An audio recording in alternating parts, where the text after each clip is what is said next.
সবাইকে নমস্কার।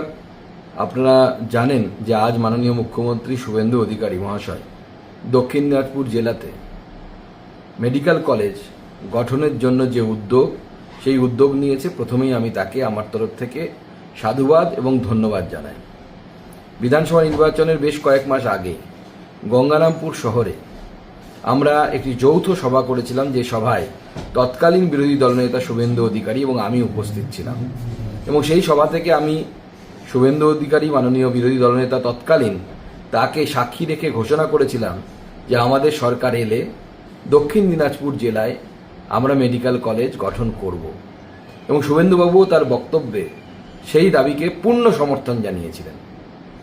গত 20 তারিখে মাননীয় মুখ্যমন্ত্রীর পদে বসার পর নবান্নে আমি মাননীয় শুভেন্দু অধিকারী বাবুর সাথে দেখা করতে যাই এবং সেখানে দক্ষিণ দিনাজপুর জেলার মেডিকেল কলেজ গঠন নিয়ে ওনার সাথে আলোচনা হয় এবং উনি সম্মতি প্রদান করেন। আজকেও মাননীয় স্বাস্থ্যমন্ত্রী শ্রী জেপি নাড্ডা সাহেবের সাথে মাননীয় মুখ্যমন্ত্রীর মিটিংয়ের ঠিক পূর্বে আমরা দুজনে, অর্থাৎ মাননীয় মুখ্যমন্ত্রী শুভেন্দু অধিকারী এবং আমি একসাথে জব মেলা, মাননীয় প্রধানমন্ত্রী যে ভার্চুয়ালি 51,000 যুবক যুবতীদেরকে চাকরি দিলেন, সেই মেলাতে আমরা উপস্থিত ছিলাম শিয়ালদাতে দুজনেই।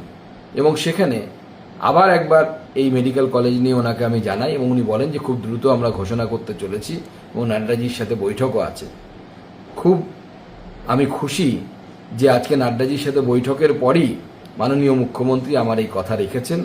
তার জন্য তাকে অসংখ্য ধন্যবাদ এবং দক্ষিণ দিনাজপুর জেলাবাসীর পক্ষ থেকে তাকে সাধুবাদ জানাই। এবং দক্ষিণ দিনাজপুর জেলাবাসীর যে স্বপ্ন, সেই স্বপ্ন পূরণ হতে চলেছে।